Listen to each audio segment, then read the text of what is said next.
In the beginner's mind, there are many possibilities, but in the experts, there are few. Shunryu Suzuki. Have you ever noticed how children approach the world with wonder, curiosity, and no assumptions?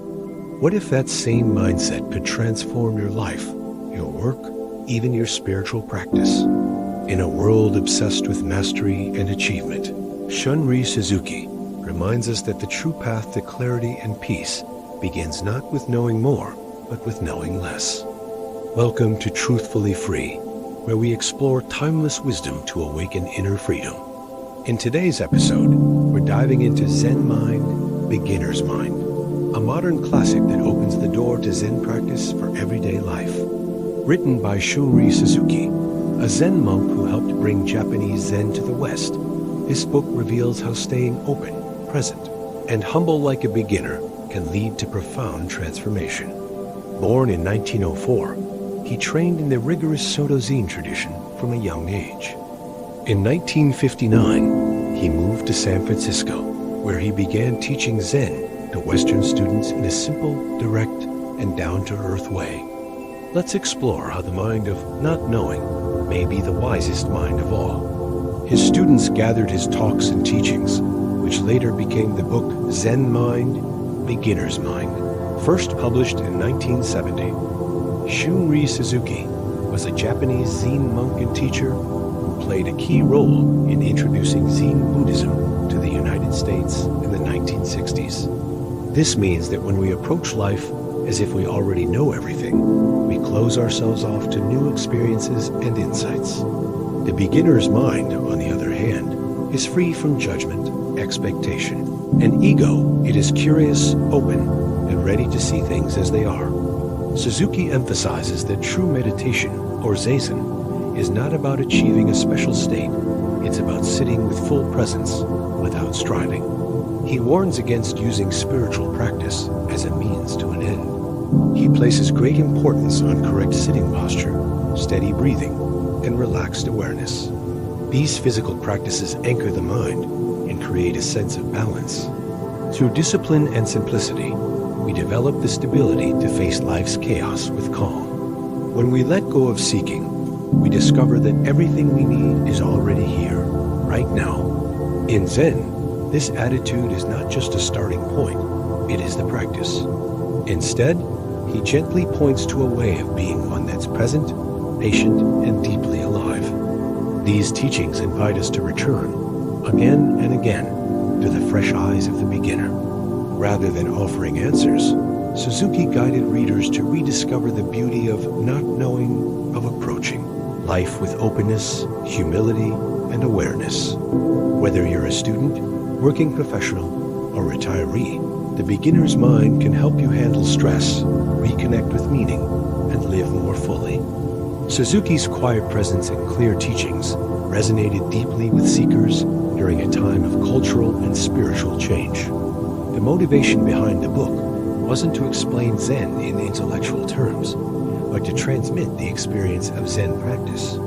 Since its release, this book has become a spiritual classic, deeply influencing mindfulness teachers, meditators, and everyday readers seeking calm and clarity in a chaotic world. Just show up fully. At the heart of Zen Mind, Beginner's Mind is a profound. Washing dishes, walking, speaking, each moment is a chance to practice awareness and stillness. Enlightenment is not a mystical experience reserved for monks on mountaintops.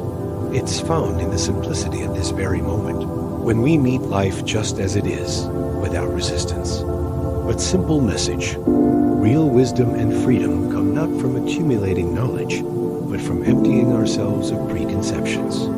In Zen, the ego, the sense of a fixed identity, is seen as the source of suffering. Suzuki reminds us that clinging to our opinions, desires, or achievements only leads to frustration. By letting go of the self, we become more flexible, more compassionate, and more connected to the world around us. Shunryu Suzuki's teachings are not structured like a traditional textbook. Rather, they flow like a series of short meditations, each pointing to the deeper truth that the path to enlightenment begins with the beginner's mind. Let's explore some of the key insights. 1. The beginner's mind, infinite possibility. Suzuki opens the book with his most famous teaching. In the beginner's mind, there are many possibilities, but in the experts, there are few. 2. Practice without seeking. Unlike other paths that promise success or enlightenment as a future goal, Zen teaches that the path is the goal. 3. Posture, breath, and mind. While Suzuki's teachings are deeply philosophical, they're also grounded in the body. 4. Letting go of the self. One of the most powerful themes in the book is the idea of non-self. 5. Everyday Zen. Ordinary is enlightened. For Suzuki, Zen is not something we do apart from daily life. Suzuki doesn't give us steps or formulas. Here's how the timeless insights from Zen Mind, beginner's mind, can be turned into practical, powerful actions, no matter your age or stage in life. Main takeaways.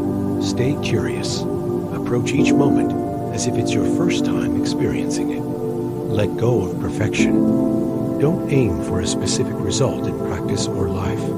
Be fully present. Focus on what you are doing now, not the past or future. Trust simple actions.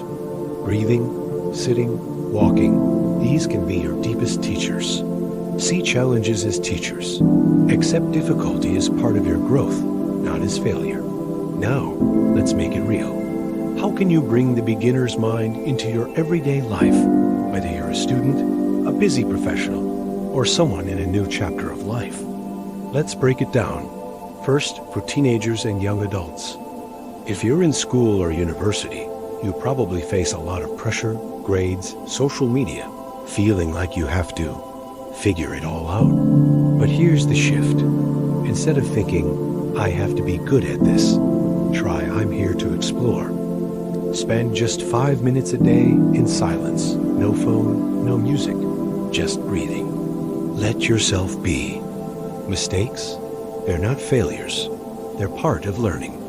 For working adults and professionals, you're juggling work, relationships, deadlines, and maybe wondering, is this all there is?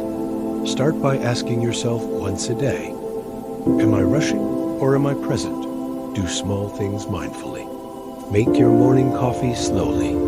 Breathe before sending that email. And most importantly, let go of needing to control every outcome. Just do your best. Because the beginner's mind isn't about achieving, it's about experiencing. And for older adults, or anyone navigating change, maybe you're retiring, facing health changes, or redefining your purpose. Try this. Begin each day with the question, what can I notice today that I've never seen before? Take a mindful walk. Feel your breath. Listen without reacting. You don't need to hold on to who you used to be. You are still becoming. Because the beginner's mind means each day is a fresh start. So here's the essence. The most important thing is to remember the most important thing. Shunryu Suzuki. That thing is presence, openness, the beginner's mind. When we stop chasing, stop proving, and just return to now, we begin to truly live. Now it's your turn. Have you ever experienced peace just by being present? Or had a moment when, not knowing, opened a new door for you? Tell us in the comments. We'd love to hear your story. If this message spoke to you, please like the video, subscribe to Truthfully Free, and tap the bell for more insights on awakening, self-inquiry, and peaceful living. Stay curious, stay grounded, and stay free. Until next time, begin again.